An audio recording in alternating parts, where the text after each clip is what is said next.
ফের আসানসোলে চলল বুলডোজার, ফুটপাথ দখলমুক্ত করতে এবার উচ্ছেদ অভিযান শুরু করল প্রশাসন।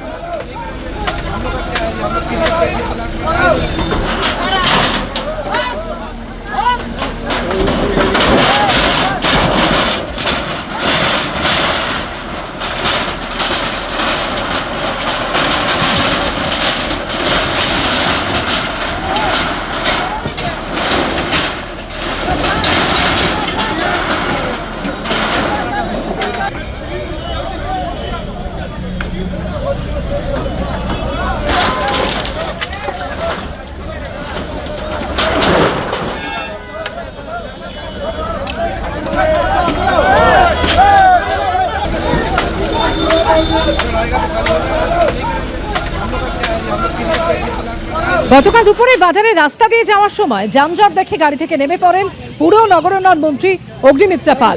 নিজেই ব্যবসায়ীদের সতর্ক করে বলেন ফুটপাত ছেড়ে দিতে, আর এরপরই নড়ে চড়ে বসে প্রশাসন। ব্যবসায়ীদের দাবি রাত 11টায় মাইকিং করে দোকান খালি করতে বলা হয়। আজ সকাল থেকে বৃষ্টি পড়ায় দোকান খালি করার সময় পাননি তারা। বেলা 11টা নাগাদ বুলডোজার দিয়ে উচ্ছেদ শুরু করে প্রশাসন।